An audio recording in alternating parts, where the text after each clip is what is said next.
into the fog. Wes knew exactly what to do because he had done it before. And the thing about experience is that it removes hesitation. At the college, afternoons felt safe, predictable, controlled. Students sat in rows, chasing futures that depended on numbers, grades, and quiet obedience. But beneath that calm surface, there were cracks, and Wes knew exactly where to find them. Jan was one of those cracks. On paper, she was perfect. Top marks, full scholarship, relentless discipline. But perfection, when forced, begins to rot from the inside. And Jan was rotting. She hadn't slept properly in weeks. Her hands trembled when she wrote. Her thoughts looped endlessly. What if I fail? What if I lose everything? Because for Jan, failure didn't just mean disappointment. It meant catastrophe. Wes saw it immediately. He always did. But Wes didn't belong there. Not really. He didn't need grades or scholarships or approval. His family had already secured his place in the world. But there was one thing they couldn't give him: respect. So Wes found another way to feel powerful. He created something. A game. He called it that, at least. But it wasn't a game. Not really.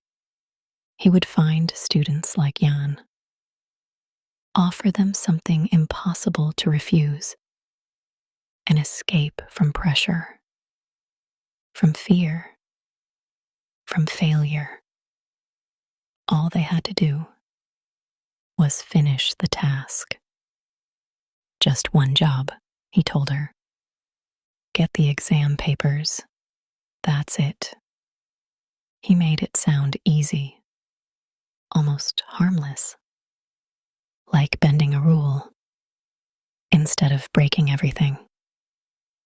Jan knew it was wrong, but exhaustion has a way of dulling morality, and desperation makes anything sound reasonable.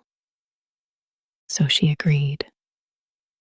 That night, the campus didn't feel like a place of learning anymore. It felt like something hollow. Wes walked her to a side entrance.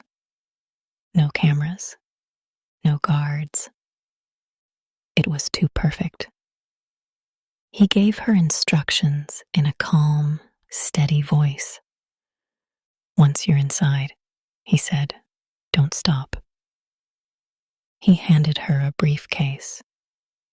Jan nodded and stepped through the door. The moment it closed behind her, Wes didn't move. He just stood there, listening.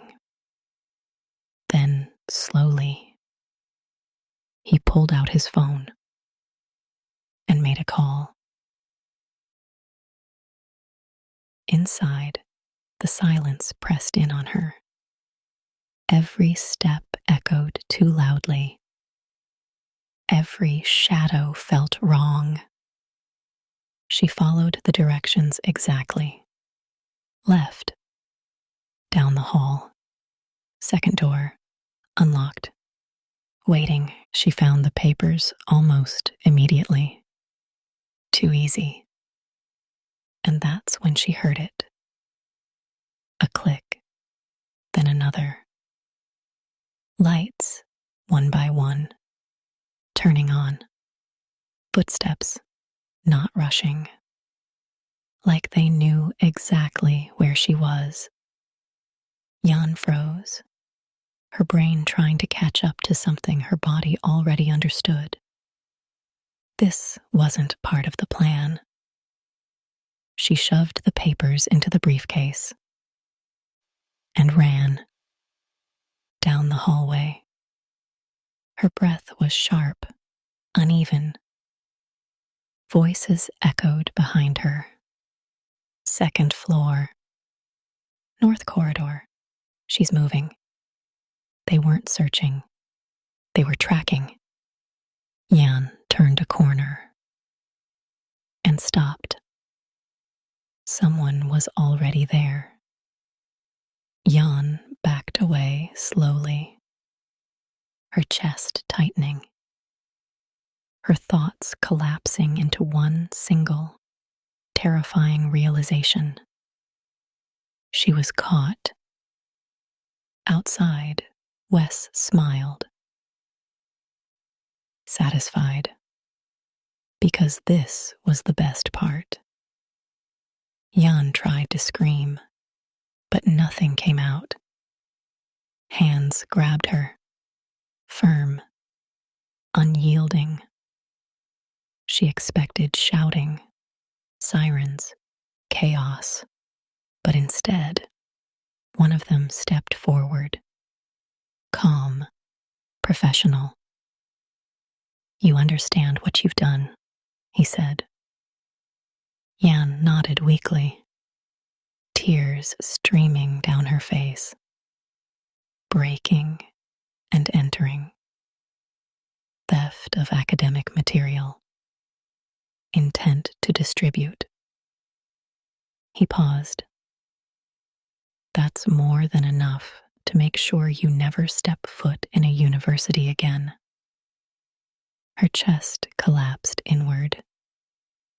Everything she had worked for, gone. Then,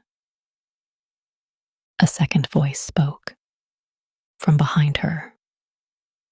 Or Jan froze because she recognized that voice.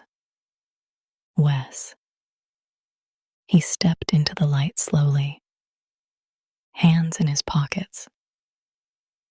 Or, he repeated softly, "We don't report it." The room went still. Jan turned toward him, confusion breaking through her fear. "What?" she whispered.